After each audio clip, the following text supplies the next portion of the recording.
Hello बच्चों, कैसे हैं आप सभी लोग। मैं उम्मीद करती हूँ कि आप सभी लोग बहुत अच्छे होंगे। आप सभी का स्वागत है हमारे YouTube channel alpha 9 10th 11th में। तो जैसा कि आप सभी को पता है कि जो हमारा चैप्टर चल रहा है जैव अणु, तो इस चैप्टर के हमने इंट्रोडक्शन देख लिया है। आज की क्लास में हम पढ़ेंगे अमीनो एसिड के बारे में। क्योंकि देखो, बहुत सारे जो अमीनो एसिड होते हैं यही मिलके आपस में जब ये मिलते हैं तो मिलने के बाद क्या करते हैं, प्रोटीन का निर्माण करते हैं। और इंट्रोडक्शन में आप सभी को बताई थी जो अमीनो एसिड होते हैं दो प्रकार के, या तो जो जैव अणु होते हैं दो प्रकार के होते हैं, एक सूक्ष्म जैव अणु और एक बृहद जैव अणु। ठीक है, ठीक है, बात समझ में आ गई। तो आज की क्लास में हम क्या पढ़ेंगे, चैप्टर क्या है, क्लास 11th। क्या है, क्लास 11th बायोलॉजी। ठीक है, क्लास 11th और क्या है, बायोलॉजी है। और चैप्टर हमारा कौन सा बेटा, चैप्टर हमारा 9 है। क्या है, चैप्टर हमारा 9 है। तो चैप्टर चैप्टर 9 नेम क्या है, जैव अणु। जैव अणु यानी कि बायोमोलिक्यूल। Bio molecule. ठीक है, तो इसमें हमें आज क्या पढ़ने हैं, अमीनो एसिड। देखो, या तो इसको आप हिंदी में, देखो हिंदी में आप पढ़ते हो अमीनो अमीनो अम्ल। ठीक है, इंग्लिश में से क्या बोलते हैं, अमीनो एसिड, या आपको अमाइनो एसिड भी कह सकते हो। ठीक है, या तो अमीनो एसिड या अमाइनो एसिड। ठीक है, दो तरीके से आप इसको बोल सकते हो। ठीक है, तो इसकी पहले हमने इंट्रोडक्शन देखा था और इंट्रोडक्शन में देखा था कि सूक्ष्म जैव अणु क्या होते हैं और बृहद जैव अणु क्या होते हैं। अगर हमने जैव अणु की जो बात की थी, है ना, किसकी, बायोमोलिक्यूल की, बायोमोलिक्यूल्स की। ये जो बायोमोलिक्यूल है, ठीक है, जीव उत्तकों से मिलने वाले सभी कार्बनिक यौगिक को, ठीक है, जीव उत्तकों से, जीव उत्तकों से मिलने वाले मिलने वाले सभी कार्बनिक यौगिकों को, सभी कार्बनिक, ठीक है, सभी कार्बनिक यौगिकों को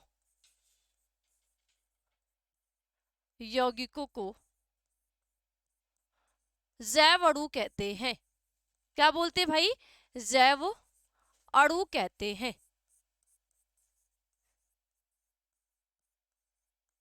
ठीक है, जीव उत्तकों से मिलने वाले सभी कार्बनिक यौगिकों को हम क्या कहते हैं, जैव अणु यानी कि बायोमोलिक्यूल्स कहते हैं। और अगर हमारे, ठीक है, हमारे वातावरण में देखा जाए तो हमें दो प्रकार के जैव अणु मिलते हैं। एक मिलता है सूक्ष्म जैव अणु, ठीक है, एक क्या मिलता है, सूक्ष्म सूक्ष्म जैव अणु। ठीक है, माइक्रो बायो मॉलिक्यूल। ठीक है, माइक्रो बायो मॉलिक्यूल। दूसरा है बृहत जैव अणु।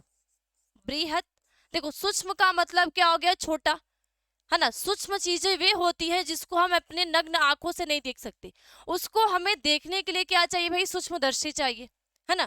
सूक्ष्म चीजें वही है ना जो छोटी से छोटी चीजें। अब बृहत वे चीजें होती है जिसको हम अपने आंखों से क्या कर सकते हैं, देख सकते हैं।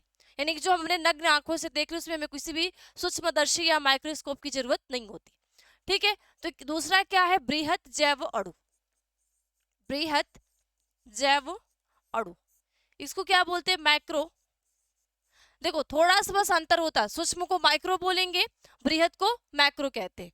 ठीक है, तो मैक्रो बायोमोलिक्यूल।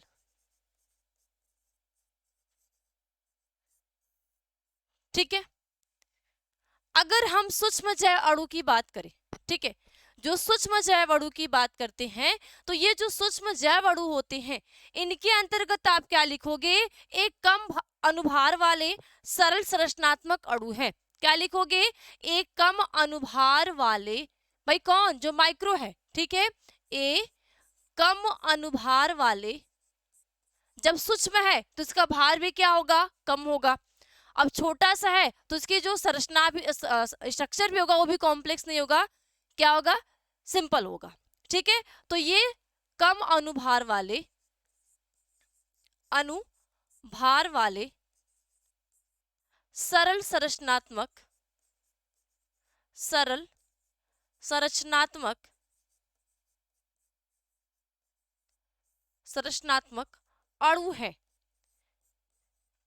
यानी कि जितनी भी सूक्ष्म जैव अणु के अंतर्गत जितने भी आपके पोषक तत्व आएंगे, है ना, जितने भी आपके कार्बनिक अकार्बनिक यौगिक आएंगे वो कैसे होंगे, आकार में छोटे होंगे। आकार में छोटे होने के साथ साथ इनका भार भी कम होगा, और भार भी कम होगा, इनकी जो संरचना होगी वो भी क्या होती है, सिंपल्स होती है। ठीक है, एकदम सरल तरीके से होगी। ठीक है, आगे क्या लिखोगे, जो जल एवं अम्लीय माध्यम में आसानी से घुल सकते हैं। जो जल एवं, ठीक है, जो जल एवं, जो जल एवं अम्लीय माध्यम में, अम्लीय माध्यम में आसानी से, आसानी से घुल सकते हैं। ये क्या करेंगे, जब जल होगा या अम्लीय माध्यम होगा तो जितने भी सूक्ष्म जैवाणु होंगे वो आसानी से उसमें क्या हो जाएंगे, घुल जाएंगे। लेकिन अगर यहीं पे बृहद जैवाणु होते और इनका अनुभार ज्यादा होता, अनुभार ज्यादा होने के साथ साथ इसकी जो स्ट्रक्चर होगी वो भी, जो संरचना भी होती है वो भी जटिल होती, तो ये आसानी से जल एवं अम्लीय माध्यम में घुल नहीं सकते। लेकिन जितने भी सूक्ष्म जैवाणु होते हैं ये जल एवं अम्लीय माध्यम में आसानी से घुल जाते हैं या घुलनशील होते हैं। ठीक है, आसानी से घुलनशील होते हैं। घुलनशील का मतलब ही घुल जाते हैं। ठीक है, एग्जाम्पल की बात करें, एग्जाम्पल क्या हो जाएगा, अमीनो अम्ल, सरल शर्करा, वसा, न्यूक्लियोटाइड। क्या क्या, अमीनो अम्ल, एग्जाम्पल अमीनो एसिड, ठीक है, simple sugar, simple sugar, nucleotide, nucleotides, and एक क्या है, लिपिड। ठीक, क्या है, लिपिड। देखो एक लिपिड होता है, एक फैटी लिपिड होता है, ध्यान देना, एक लिपिड होता है और एक फैटी एसिड होता है। लिपिड और फैटी एसिड में थोड़ा सा चेंज देखा, देखो वसा और वसी अम्ल में चेंज होता है। फैटी एसिड वे होता है जो हमारे, ठीक है, हम जितनी भी ऑयली चीजें खा रहे हैं हमारे बॉडी में जो फैट जमा हो जाते हैं, और जैसे ही फैट जमा होते हैं तो हम कैसे हो जाते हैं भाई, मोटे हो जाते हैं। ठीक है, तो हम कहते हैं भाई फैट जमा हो गया। तो लिपिड में और फैटी एसिड में ये थोड़ा सा अंतर होता है, ज्यादा अंतर नहीं होता लेकिन थोड़ा सा अंतर होता है। तो आज हमें क्या पढ़ना है, ये अमीनो एसिड के बारे में कि ये जो अमीनो एसिड है इसके क्या कार्य हैं। ठीक है, ये अमीनो एसिड क्या कार्य है, इन अमीनो एसिड से क्या बन रहा है, ठीक है, और कितने हमारे लिए जरूरी है और कितने हमारे लिए जरूरी नहीं है, और कौन हमारे बॉडी में बन रही है और कौन हमारे बॉडी में इसका निर्माण नहीं हो रहा है। ठीक है, अब अगर यहीं पे थोड़ा सा बृहद जैव अणु का लिख लो डिफिनेशन। ठीक है, क्या लिखोगे, बृहद जैव अणु, बृहद जैव अणु। अब बृहद जैव अणु क्या होंगे, ये अनुभार में बड़े, ठीक है, ये अधिक अनुभार वाले, आकार में बड़े बृहद जैव अणु हैं और इनका निर्माण सूक्ष्म अणुओं के बहुलीकरण से होता है। ये जो सूक्ष्म छोटे छोटे जो अणु है, यानी अमीनो एसिड हो गया, वसा हो गया, न्यूक्लियोटाइड्स हो गया, सिंपल शुगर हो गया, है ना। अगर देखो सिंपल शुगर के अंतर्गत कौन आता है, मोनोसेकेराइड आता है। क्या आता है, मोनोसेकेराइड। देखो हम जब भोजन खाते हैं, हम खाते हैं प्रोटीन को, है ना, हम खाते हैं अमीनो एसिड को, ठीक है, हम खाते हैं कार्बोहाइड्रेट को। कार्बोहाइड्रेट ब्रेक डाउन किस में हो जाता है, मोनोसेकेराइड में, है ना। प्रोटीन टूटता किस में है, अमीनो एसिड में। और यही अमीनो एसिड आपस में मिलते हैं तो प्रोटीन का निर्माण करते हैं। ढेर सारे मोनोसेकेराइड आपस में मिलते हैं तो कार्बोहाइड्रेट का निर्माण करते हैं। ठीक है, तो देखो बृहद जैव अणु में क्या लिखोगे, ए अधिक अनुभार वाले, ठीक है, ए अधिक अनुभार वाले,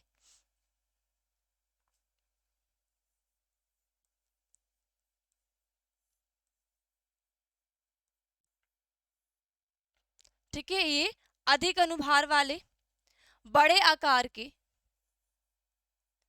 बड़े आकार के बृहद जैव अणु है, बृहद जैव अणु है, क्या है, बृहद जैव अणु है। ठीक है, इनका निर्माण सरल अणुओं के बहुलीकरण से होता है। आगे क्या लिखोगे, इनका निर्माण सूक्ष्म अणुओं की, सूक्ष्म अणुओं के बहुलीकरण, ठीक है, अणुओं के बहुलीकरण से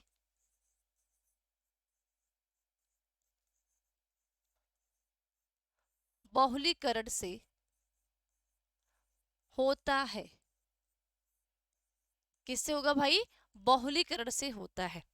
ठीक है, बात समझ में आ गई। एग्जाम्पल देखोगे, प्रोटीन हो गया, पॉलीसेकेराइड हो गया और न्यूक्लिक अम्ल हो गया। ठीक है, एग्जाम्पल अमीनो सॉरी प्रोटीन,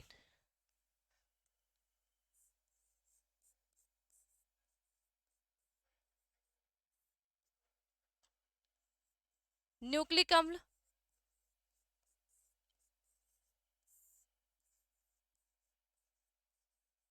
ठीक है, और एक क्या हो जाएगा, प्रोटीन हो गया, न्यूक्लिक अम्ल हो गया और पॉलीसेकेराइड हो गया।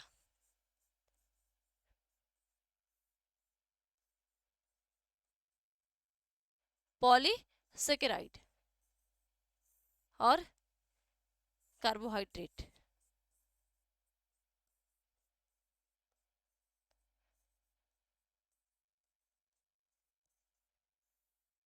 ठीक है, ये बृहद जैव अणु के उदाहरण है।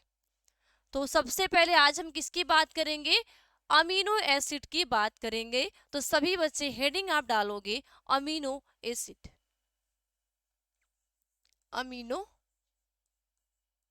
अम्ल।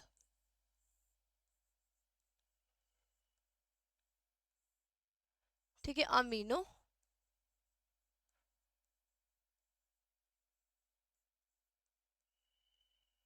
अम्ल।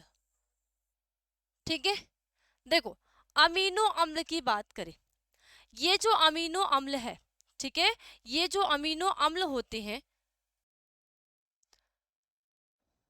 देखो अमीनो एसिड डिफिनेशन देखो पूछा जाएगा भाई अमीनो एसिड क्या होते हैं। ठीक है, ये जो अमीनो एसिड है ये क्या होते हैं, तो आप लिखोगे अमीनो एसिड कार्बनिक यौगिक होते हैं। ठीक है, अमीनो एसिड क्या लिखोगे, अमीनो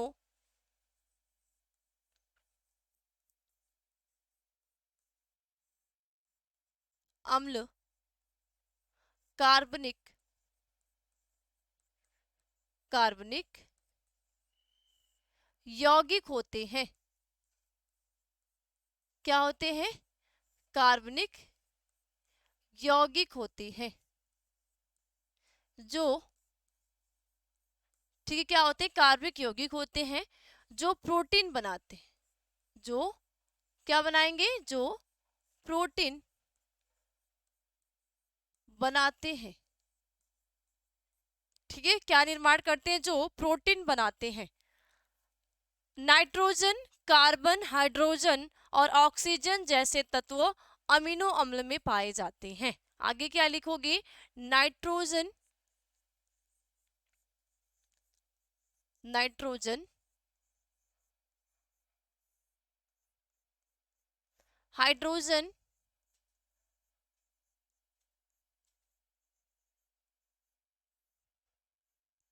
एवं ऑक्सीजन जैसे तत्व,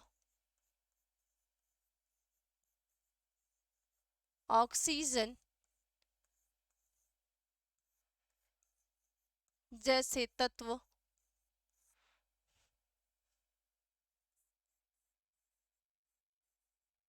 अमीनो अम्ल में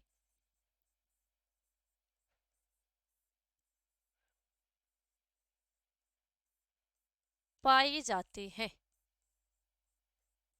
ठीक है, कहाँ पाए जाएंगे? अमीनो अम्ल में पाए जाते हैं, यानी कि जितने भी अमीनो एसिड होंगे उनमें नाइट्रोजन भी होगा, ऑक्सीजन भी होगा और हाइड्रोजन भी होगा।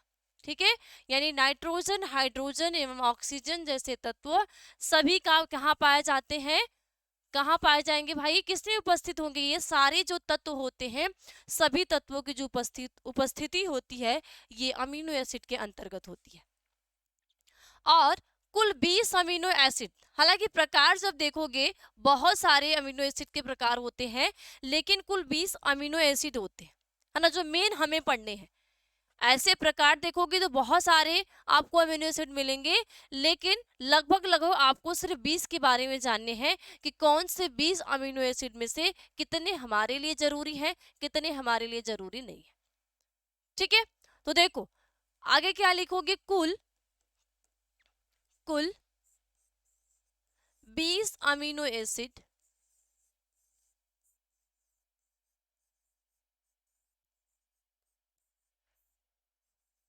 अमीनो एसिड होते हैं।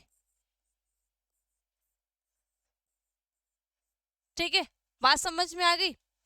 अब अगर अमीनो एसिड की स्ट्रक्चर को देखेंगे आप कि अमीनो एसिड का स्ट्रक्चर कैसा होता है। ठीक है, अब देखो इसके स्ट्रक्चर की बात करोगे, स्ट्रक्चर में देखो बीच में इसके क्या होते हैं? कार्बन होते हैं। देखो क्या हमने बोला कि जो ये अमीनो एसिड होते हैं ये कार्बनिक यौगिक होते हैं। क्या होते हैं? अमीनो एसिड जो है ये कार्बनिक यौगिक होते हैं, तो बीच में इससे क्या प्रेजेंट होगी भाई? कार्बन होगा। इसके साथ साथ हमने क्या बात की? इनमें नाइट्रोजन, ऑक्सीजन और हाइड्रोजन जैसे तत्व पाए जाते हैं। यानी अगर नाइट्रोजन की बात करेंगे तो क्या होगा? अमीनो ग्रुप होगा। ठीक है, अगर हम कार्बन की बात करेंगे कार्बोक्सिलिक ग्रुप होगा। ठीक है, और अगर हाइड्रोजन की बात करेंगे तो यहाँ पे हाइड्रोजन भी प्रेजेंट होते हैं। ठीक है, तो देखो अगर अमीनो एसिड की संरचना देखोगे तो ये कार्बन है, इधर किससे बाइंड है? सी डबल ओ एच से, सी डबल ओ एच से। ये क्या है? कार्बन है। ठीक है, ये क्या है? कार्बन। ठीक है, ये क्या है? कार्बोक्सिलिक समूह है। ठीक है, कार्बोक्सिलिक कार्बोक्सिलिक ठीक है, अम्ल। और इधर क्या जुड़े होते हैं? Amino group. ठीक है, या अमीनो समूह। तो अमीनो समूह में क्या होगा? NH2। क्या होगा? NH2 होगा। इसको हम क्या कहते हैं? अमीनो अमीनो ग्रुप, या अमीनो ग्रुप ना बोल के हम इसको अमीनो समूह कहते हैं। क्या बोलते हैं? अमीनो समूह कहते हैं। अब एक चीज आप ध्यान देना कि ये जब हम सारे अमीनो अम्ल के स्ट्रक्चर की बात करते हैं, यहाँ नीचे क्या बाइंड है? नीचे इसके जुड़ा है हाइड्रोजन, और इसके ऊपर क्या होते हैं? प्रतिस्थापित। ठीक है, यहाँ इसके ऊपर परिवर्तनशील समूह होते हैं। ये ऊपर का आप किसी भी जितने भी अमीनो एसिड के स्ट्रक्चर देखोगे, एग्जाम्पल जैसे आप देखोगे ग्लाइसिन का, एलेनिन का, सीरिन का, है ना, और बहुत सारे जितने भी अमीनो एसिड होते हैं, ट्रायोसिन हो गया, फिनाइल एलानिन हो गया, ये सारे जितने भी हमारे अमीनो एसिड होते हैं, अगर आप इनके स्ट्रक्चर की बात करोगे तो यहाँ का ऊपर वाला जो है ना, जो RH ग्रुप होगा वो परिवर्तनशील होगा, बाकी इधर कोई भी चेंजिंग नहीं होगी। तो ऊपर क्या हो जाएगा भाई? ऊपर क्या होगा? CH2 CH5OH। ठीक है, C, ठीक है, C2H5OH। ठीक है, C2H5OH। ठीक है, ये क्या है? प्रतिस्थापित है। क्या है? प्रतिस्थापित, क्योंकि ये चेंज होते रहेंगे। प्रतिस्थापित है, ये क्या होते रहेंगे भाई? चेंज होते रहेंगे। बाकी कार्बोक्सिलिक अम्ल हो गया या अमीनो समूह हो गया या हाइड्रोजन हो गया, ये चेंज नहीं होगा। चेंज होगा इसके ऊपर वाला भाग। क्या होगा? इसके ऊपर वाला भाग हमेशा क्या होगा? वो चेंज होगा। ठीक है, बात समझ में आ गई? तो इसको आप इस तरीके से भी लिख सकते हैं। ये जो स्ट्रक्चर आपने ये संरचना जो बनाई है, इसी संरचना को आप यहाँ पे इस तरीके से बना सकते हो। कैसे बनाओगे? देखो, बीच में क्या हो गया भाई? कार्बन हो गया, है ना। ये क्या है भाई? अल्फा कार्बन, है ना। ये जुड़ा किससे है? COOH से। ठीक है, ऊपर क्या लिख दो? R लिख दो। नीचे क्या है? H से जुड़ा है। और ये इधर अमीनो समूह है, यानी कि NH2 है। क्या है? अमीनो समूह यानी कि NH2 है। तो ये जो R है ना, ये जो R है परिवर्तनशील समूह है। क्या है? परिवर्तनशील, परिवर्तनशील क्या है? समूह है। परिवर्तनशील क्या है ये बच्चा? ये समूह है। ठीक है, क्या है? समूह है। और ये क्या है? एल्किन। ठीक है, ये स्ट्रक्चर किसका हो गया भाई? ये स्ट्रक्चर जो है एल्किन का है, एल्किन का है। ठीक है, तो आपको चेंज क्या नजर आया? चेंज ये ऊपर वाला सिरा नजर आया, बाकी इधर सेम सारी चीजें यही है। तो आप जितने भी अमीनो एसिड के स्ट्रक्चर पढ़ोगे तो यहाँ पे ये वाला पोजीशन इसका चेंज होगा, बाकी ना अमीनो समूह चेंज होगा, ना तो हाइड्रोजन चेंज होगा, ना तो कार्बोक्सिलिक अम्ल चेंज होगा। सेम प्रोसेस वही रहेगी, लेकिन बस इतनी सारी चीजें यहाँ पे चेंज होंगी। बात समझ गए? समझ में आ गई? अब अगर कई सारे और भी अमीनो एसिड के स्ट्रक्चर देखोगे, क्या देखोगे? जैसे हम ग्लाइसिन की बात करें, किसकी? ग्लाइसिन का देखोगे, तो ग्लाइसिन में आप क्या देखोगे? देखो, ये बीच में कार्बन हो गया, ठीक है, बीच में कार्बन हो गया, इधर हाइड्रोजन हो गया, ये क्या हो गया? NH2 हो गया। ठीक है, NH2 हो गया ना, और ये क्या हो गया? हाइड्रोजन हो गया। ठीक है, क्या हो गया? हाइड्रोजन हो गया। और ऊपर क्या हो गया? COOH, COOH। तो ये स्ट्रक्चर किसका है भाई? ग्लाइसिन का है। किसका है?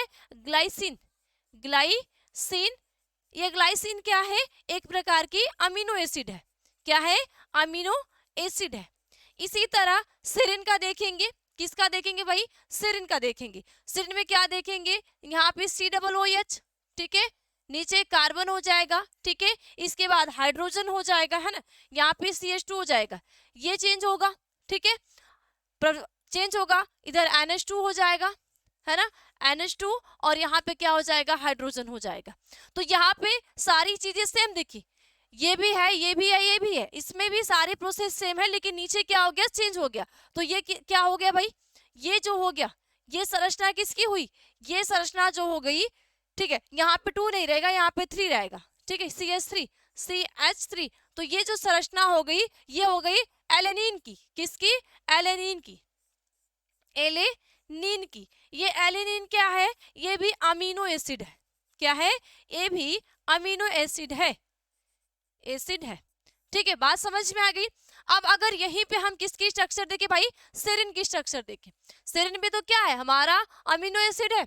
सेरिन भी क्या है? हमारा एक प्रकार का अमीनो एसिड है। अब यहाँ पे हम किसकी बात करें? सेरिन की बात करें, तो सेरिन का स्ट्रक्चर बना दो। कैसे बनाओगे? देखो, यहाँ पे कार्बन समूह, ठीक है, यहाँ, ठीक है, NH2, हाइड्रोजन समूह, ठीक है, और ऊपर क्या है? कार्बोक्सिलिक, COOH, और नीचे जो R है प्रतिवर्तित, यहाँ पे चेंज होगा, क्या हो जाएगा? CH2, ठीक है, CH2OH। तो ये क्या है? सेरिन है, सेरिन है। ये सेरिन क्या है भाई? ये भी तो अमीनो एसिड है। क्या है? अमीनो एसिड है। तो बहुत सारे जो अमीनो एसिड ही होते हैं, ये जो अमीनो एसिड होते हैं कार्बनिक यौगिक हैं, और कार्बनिक यौगिक ही क्या करते हैं? प्रोटीन का निर्माण करते हैं। यानी कि हम यहाँ पे ये बोल सकते हैं कि जितने भी आपको दिख रहे हैं ग्लाइसिन, सेरिन, ठीक है, ग्लाइसिन, सेरिन, एलेनिन या ट्रायोसिन हो गया, जितने भी अमीनो एसिड होंगे ये क्या करेंगे? प्रोटीन का निर्माण करेंगे। कौन सी क्रिया को दर्शाएंगे भाई? प्रोटीन की क्रिया को दर्शाएंगे। आप आगे की क्लास में जाओगे, 12th में जाओगे, तो एक आप प्रोटीन का नाम सुनोगे, ट्रायोसिन, फिनाइल एलानिन, ठीक है, ये प्रोटीन का नाम सुनेंगे। और वो इसमें आप देखोगे कि इसमें जीन की म्यूटेशन हो रहा है ना, एक प्रोटीन क्या कर रहा है? एक जीन है और बहुत सारे कार्यों को संपन्न कर रहा है। तो जो हमारा जीन होता है, जीन में क्या होगी भाई? प्रोटीन होगी। जीन है तो प्रोटीन होगा। बात समझ में आ गई? कितने बच्चों को इतनी बात समझ में आ गई भाई? कितने ऐसे बच्चे हैं जिनको ये बात समझ में आ गई अमीनो एसिड की, बताइए। अब अगर हम यहाँ पे बात किसकी करें, अगर हम बात करते हैं अमीनो अम्ल की प्रकृति की, किसकी बात करते हैं, अमीनो अम्ल की प्रकृति की, तो सभी बच्चे हेडिंग डालोगे अमीनो अम्ल की प्रकृति,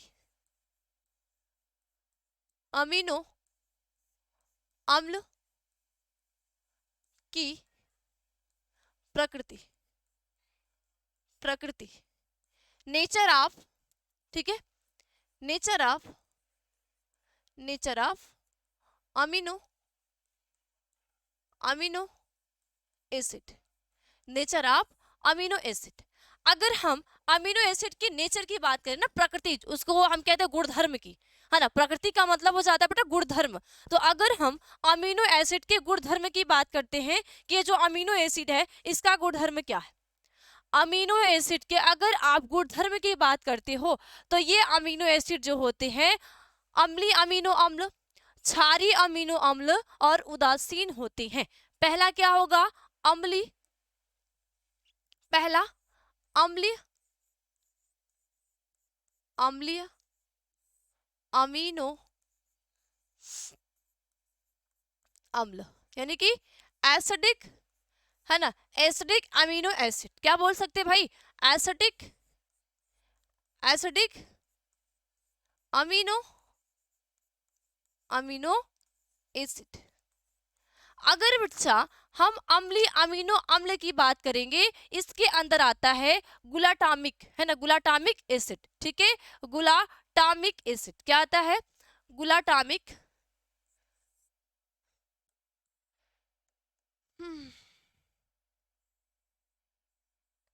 गुलाटामिक एसिड अम्ल, ठीक है। दूसरा क्या है, दूसरा है क्षारी, दूसरा है क्षारीय अमीनो, अमीनो अम्ल, दूसरा है क्षारीय अमीनो अम्ल। अब अगर हम क्षारीय अमीनो अम्ल की बात करते हैं तो क्षारीय अमीनो अम्ल के अंतर्गत क्या आएगा, क्षारीय में आप क्या देखोगे, एग्जाम्पल जैसे क्या हो जाएगा, लाइसिन, अर्जिनिन, ठीक है, लाइसिन, लाइसिन, ठीक है, एसिड, और अर्जिनाइन, अर्जिनाइन, ये क्या आ जाएगा भाई, क्षारीय के अंतर्गत आ जाएगा, किसके अंतर्गत आएगा भाई, क्षारीय के अंतर्गत आएगा। अब अगर बच्चा यहीं पे हम क्या करें, जो हमारा तीसरा है, तीसरा क्या है, उदासीन, तीसरा क्या है, तीसरा जो है उदासीन है, ठीक है, तीसरा उदासीन, उदासीन, तो उदासीन में क्या आ जाता है, उदासीन में आता है आपके ट्रायोसिन, ट्रायोसिन, ये ट्रायोसिन जो है ये भी क्या है, अमीनो एसिड है, अमीनो एसिड है, ये ट्रायोसिन क्या है, अमीनो एसिड है। इसके बाद फिनाइल, है ना, फिनाइल एलानिन, एलानिन, ये भी क्या है भाई, ये भी तो अमीनो एसिड है, ये भी क्या है, अमीनो एसिड। ये जो ट्रायोसिन है और जो फिनाइल एलानिन है, ये आप पढ़ोगे कब, ये पढ़ते हो आप बहुत अच्छी तरीके से 12th में, बहुत ही बढ़िया तरीके से आप कहाँ पढ़ोगे, 12th में पढ़ोगे, क्या पढ़ोगे कि ये जो अमीनो एसिड है ना, कौन सा अमीनो एसिड, ये जो ट्रायोसिन है, ये ट्रायोसिन बनता है फिनाइल एलानिन से। कैसे बनता है, फिनाइल एलानिन, ये जो फिनाइल एलानिन होता है, ये फिनाइल एलानिन कार्बोक्सिलिक एंजाइम के क्रिया करके ये ट्रायोसिन में चेंज हो जाता है। ये जो ट्रायोसिन होता है ये हमारे बॉडी के बहुत सारे कार्य को संपन्न करता है, जो आप पढ़ोगे बहुप्रभाविता के अंतर्गत, किसके अंतर्गत, बहुप्रभाविता के अंतर्गत, कि जीन एक और उसके कार्य क्या है, अनेक है, जीन एक है, कार्य क्या है, अनेक है, तो ये आप बच्चा पढ़ोगे बहुप्रभाविता के अंतर्गत, है ना। इसमें आप पढ़ोगे कि ये जो ट्रायोसिन अमीनो एसिड है ये हमारे ब्रेन को, है ना, ये हमारे ब्रेन के भी कार्य में भी हेल्प करता है, ब्रेन के जितने भी फंक्शन होते हैं उनमें हेल्प करता है। ब्रेन के साथ साथ बच्चा ये हमारे बॉडी में हार्मोन्स को रिलीज करने में, हार्मोन्स में भी क्या करता है, कंट्रोल करता है। साथ साथ हमारे बॉडी की जो स्किन है, स्किन से संबंधी यानी त्वचा से संबंधी कार्यों में भी क्या करता है, हेल्प करता है। और बहुत अच्छी बात एक है इसकी ये है कि ये मेलानिन मेलानिन जो ये पदार्थ है ना, ये जो मेलानिन पदार्थ है, इसके उत्पादन में भी है ना, हमारे बॉडी में बनाने के लिए भी ये ट्रायोसिन जो अमाइनो एसिड है ये कार्य करती हैं। क्या करते हैं, ये ट्रायोसिन अमीनो एसिड जो है या अमाइनो एसिड है ये कार्य करते हैं। तो ये अमीनो अम्ल की प्रकृति हो गई। अमीनो अम्ल की प्रकृति की जब आप बात करते हैं तो ये होता है एक अम्लीय अमीनो अम्ल।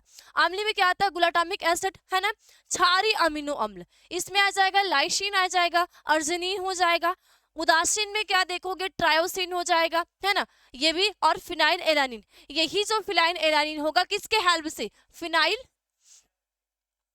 Phenyl alanine alanine carboxylase carboxylase boxylase enzyme के हेल्प से, किसके, कार्बोक्सिलेज एंजाइम के हेल्प से ये ब्रेक डाउन किस में हो जाएगा, ट्रायोसिन में, ट्रायोसिन में। यही ट्रायोसिन क्या करेगा, हमारे शरीर के बहुत सारे कार्यों को नियंत्रित करने में हेल्प करता है। बात समझ में आ गई। अब अगर ये तो इतनी चीजें आपने देख ली, अब अगर हम अमीनो एसिड की प्रकार की बात करें, क्या बात करें कि जो अमीनो एसिड है ये कितने प्रकार की होते हैं। तो अमीनो एसिड के प्रकार में हमने क्या देखा कि जैसे देखो, हालांकि बहुत सारे ऐसे जो अमीनो एसिड हैं जो हमारे प्रकृति में प्रेजेंट है, लेकिन 20 ऐसे अमीनो एसिड होते, बहुत है लेकिन हालांकि 20 बहुत मेन होते। संख्या देखोगे बच्चा तो बहुत ज्यादा होंगी, लेकिन जरूरी कितनी है, सिर्फ 20 है। तो हमने अभी यहाँ पे क्या बात की, यहाँ पे हमने यही बात की ना कि देखो कि जो हमारे अमीनो एसिड है कुल 20 अमीनो एसिड होते। कितने होते बेटा, कुल 20 अमीनो एसिड होते, जिसमें से 9 क्या होंगे, यहाँ पे लिख दोगे कि 9 क्या होते हैं, 9 आवश्यक क्या होते हैं, 9 क्या होंगे, आवश्यक होते हैं, है ना। 9 क्या आवश्यक का मतलब कि जितने 9 अमीनो एसिड होंगे इनकी हमें जरूरत है ना। बाकी ये जो होंगे 11 जो बचेंगे ये आवश्यक नहीं होते, आवश्यक नहीं होते यानी कि जरूरी नहीं होते। क्या होते, ये जरूरी नहीं होते हैं। बात समझ में आ गई। तो अब क्या लिखोगे, अमीनो अम्ल के प्रकार, क्या लिखोगे, अमीनो अम्ल के प्रकार। तो सभी बच्चे हेडिंग डालो, अमीनो अम्ल के, अमीनो अम्ल के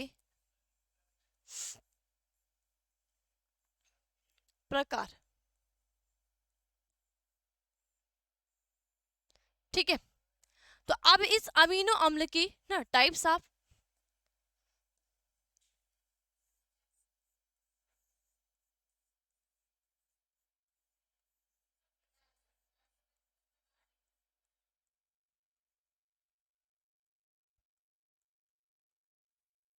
ठीक है, टाइप्स ऑफ अमीनो एसिड। अगर हम टाइप्स ऑफ अमीनो एसिड की बात करेंगे तो ये दो प्रकार के होते हैं, एक आवश्यक अमीनो अम्ल और एक अनावश्यक अमीनो अम्ल। पहला क्या होगा, पहला है आवश्यक, दूसरा अनावश्यक। ठीक है, अनावश्यक अमीनो अमीनो अम्ल। ठीक है, तीसरा क्या हो जाएगा, अनावश्यक, है ना, वो आवश्यक है, आवश्यक अमीनो अमीनो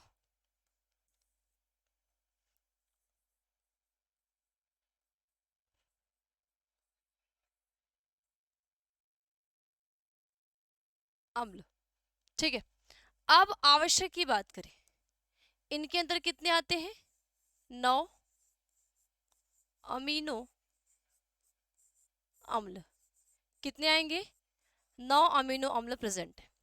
और अनावश्यक में देखेंगे तो कितने, 11 अमीनो अम्ल अमीनो अम्ल प्रेजेंट होते। ठीक है, कितने, 9 क्या होते हैं, है ना, 20 कितने देखे हमने, 20 देखे। हालांकि कहीं कहीं आपको 20 दिख जाएगा, कहीं कहीं 21 दिख जाएगा और कहीं इससे अधिक दिख जाएंगे। तो हम बात किसकी करते हैं भाई, इतने की, जो जरूरी है। तो आवश्यक अमीनो अम्ल और एक अनावश्यक अमीनो अम्ल। ठीक है, अब देखो यहाँ पे आवश्यक की बात करते हैं, आवश्यक अमीनो अम्ल की। तो इसमें क्या लिखोगे, ठीक है, इसमें आप देखोगे कि ये क्या होंगे भाई, ये हमारे शरीर में जो आवश्यक अमीनो अम्ल होते हैं शरीर में, ठीक है, शरीर में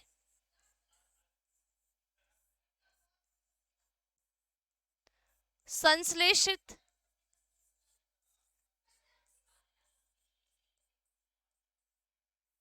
ठीक है, शरीर में संश्लेषित नहीं होते, नहीं होते हैं। यानी क्या होगा भाई, ये जो आवश्यक अमीनो अम्ल होते हैं ये हमारी बॉडी में संश्लेषित नहीं होते, ये हमें भोजन से प्राप्त होते। आगे क्या लिखोगे, ये भोजन से प्राप्त होते, ये भोजन से प्राप्त होते हैं। भाई देखो हम कहते हैं कि हमें अपनी बॉडी की विकास करनी है, वृद्धि करनी है, तो हमें क्या करनी चाहिए, प्रोटीन खाना चाहिए, प्रोटीन वाली चीजें लेनी चाहिए, है ना। वृद्धि के लिए, विकास के लिए, बहुत सारे कार्यों के लिए क्या चाहिए भाई, प्रोटीन चाहिए, है ना कि नहीं। तो हम क्या करते हैं, प्रोटीन खाते हैं। तो भाई हम प्रोटीन, अगर हम प्रोटीन की बात करते हैं तो प्रोटीन में हम क्या लेते हैं, दाल लेते हैं। दाल खाते कि नहीं खाते। अब दाल में अरहर की दाल हो गई, मूंग की दाल हो गई, है ना, मटर की दाल हो गई, चना की दाल हो गई, तो इसमें हमें क्या मिले, इसमें हमें प्रोटीन मिल रहा है ना। यही प्रोटीन क्या करते हैं, ये जो प्रोटीन होते हैं, जब एक बड़ा सा प्रोटीन, ये प्रोटीन है, जब हम इस प्रोटीन को खाते हैं, मानो हमने इस प्रोटीन को खा लिया, अब जब हम भोजन खाते हैं तो ऐसा तो नहीं होता ना कि वो भोजन का पाचन नहीं होता। एक बार हमने भोजन खाया, वो भोजन हमारे बॉडी में, ऐसा तो नहीं होता। तो ये भोजन, ये जो प्रोटीन होता है, ये जो प्रोटीन है किसके दौरान, डाइजेशन के दौरान। किसके दौरान भाई, डाइजेशन के दौरान, है ना, डाइजेशन के दौरान क्या होता है, ब्रेक डाउन होता है। ब्रेक डाउन तो होता है ना, क्या होगा, ये डाइजेशन के दौरान क्या होगा, ब्रेक डाउन होगा। तो एक बड़ा प्रोटीन जो होते हैं वो किसमें टूट जाएंगे, ये छोटे छोटे छोटे छोटे क्या हो जाएंगे, ये खंड में टूट जाएंगे। और यही जो छोटा छोटा खंड है, इसी छोटे छोटे खंड को हम क्या कहते हैं, अमीनो एसिड कहते हैं। भाई देखो हमने बृहद जैव अणु की बात की कि जो बृहद जैव अणु होते हैं वो अधिक भार वाले होते, है ना, उनका भार ज्यादा होता है। भार ज्यादा होने के साथ साथ इनकी जो संरचना होती है बड़े आकार वाले होते, भार भी ज्यादा, संरचना भी बड़ी। लेकिन यहाँ पे हमने सूक्ष्म में क्या बात की थी, ये कम अनुभार वाले होते हैं, यानी इनका स्ट्रक्चर जो होता है वो छोटा होता है ना। संरचना छोटी, संरचना छोटी तो भार भी कम। ध्यान देना, संरचना छोटी तो भार भी कम।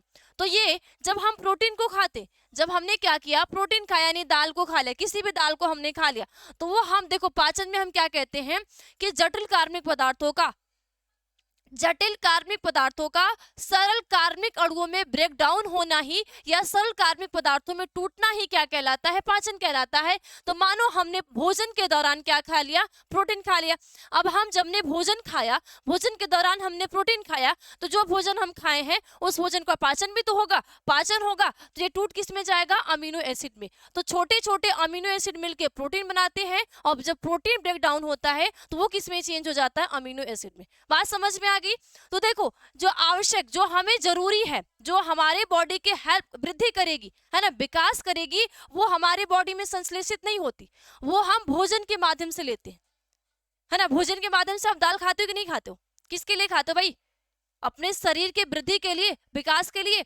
तो जो आवश्यक अमीनो अम्ल होते हैं, यानी कि 9 ऐसे आवश्यक अमीनो अम्ल होते हैं जो हमारे बॉडी के लिए, हेल्प के लिए है, हमारे बॉडी की जरूरत के लिए है, लेकिन ये हमारे शरीर में संश्लेषित नहीं होते हैं। इनको हम भोजन से प्राप्त करते हैं। क्या करते हैं, इसको हम भोजन से प्राप्त करते हैं। अगर यहीं पे हम एग्जाम्पल की बात करें तो एग्जाम्पल में हमेशा याद रखना लाइनिन, लाइसिन, ठीक है। एग्जाम्पल में बच्चा आप हमेशा याद रखना कि जो लाइसिन है क्या है, हमेशा याद रखना एग्जाम्पल में लाइसिन, ठीक है। यहाँ पे मैं लिख दे रही हूँ छोटा सा, लाइसिन, ये लाइसिन जो है ये हमारे बॉडी में नहीं बनती, ये जो लाइसिन है ये हमारे बॉडी में नहीं बनती, बल्कि हम क्या करते हैं भाई, ठीक है, ठीक है, एक फेनिला लाइनाइन, ठीक है, फेनिला लाइनाइन, ये बहुत सारे ऐसे जो प्रोटीन होते हैं आवश्यक हैं, लेकिन हमारे बॉडी में नहीं प्रेजेंट है, ये हम भोजन के माध्यम से इनको प्राप्त करते हैं। अब अगर हम अनावश्यक की बात करें तो 11 जो ऐसे अमीनो अम्ल होते हैं जो ये हमारे बॉडी में, है ना, शरीर में संश्लेषित होने वाले अमीनो अम्ल है। तो इनमें आप क्या लिखोगे, शरीर में, शरीर में संश्लेषित, संश्लेषित होने वाले, होने वाले, होने वाले अमीनो अम्ल है, अमीनो अम्ल, है ना, शरीर में संश्लेषित होने वाले ये अमीनो अम्ल है। एग्जाम्पल की बात करेंगे तो एग्जाम्पल में आप क्या देखोगे भाई, एग्जाम्पल में हमेशा याद रखना serine alanine, serine alanine, example, example, example serine, serine और एलानिन, एलानिन, ये हमारे बॉडी की अनावश्यक है, यानी कि ये हमारे शरीर में संश्लेषित होती है, ये हमारी शरीर में संश्लेषित होती है, जो भोजन हम खाते हैं भोजन के माध्यम से ये नहीं बनती है। बात समझ में आ गई? तो ये होते हैं अमीनो एसिड, और यही अमीनो एसिड क्या करेंगे, किसका निर्माण कर देंगे, ये जो अमीनो एसिड होंगे, अब यहाँ पे ये टूटा छोटे छोटे टुकड़ों में, अब यही छोटा टुकड़ा जब आपस में मिल जाएगा, तो जब आपस में मिलेगा तो ये किसका कर लेगा भाई, एक ये छोटी सी संरचना है, इसकी संरचना छोटी है ना, संरचना जो सिंपल है, और इसका वेट भी कम है, यानी भार भी कम है, लेकिन ये सारे एक समूह बना लिए तो इनका क्या होगा, संरचना भी तो जटिल हो जाएगी, इसकी जो संरचना होगी संरचना भी जटिल होगी, और जटिल होने के साथ साथ इसका वेट भी तो ज्यादा होगा। इसीलिए बृहद में क्या होते हैं, जितने भी बृहद बायोमॉलिक्यूल्स होते हैं, है ना, जो मैक्रो बायोमॉलिक्यूल्स होते हैं, ये आकार में भी बड़े होते हैं, भार में भी ज्यादा होते हैं, और जितने भी माइक्रो बायोमॉलिक्यूल्स होते हैं ये आकार में भी छोटे होते हैं और भार में भी कम होते हैं। ठीक, समझ गए भाई, समझ गए? तो मुझे उम्मीद है कि आप सभी बच्चे को ये टॉपिक समझ में आई होगी। ठीक है, इसके आगे हम पढ़ेंगे लिपिड। ठीक है, क्या पढ़ेंगे, लिपिड पढ़ेंगे, और लिपिड के बाद बहुत सारे ऐसे टॉपिक आएंगे।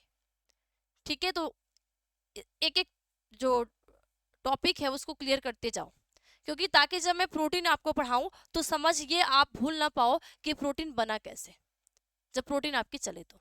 ठीक है, तो बस आज की क्लास में इतना ही, मिलते हैं अगली क्लास में, और अगली क्लास होगी एक नए टॉपिक की, इसी चैप्टर की। तब तक आप सभी बच्चों को बाय बाय, टेक केयर।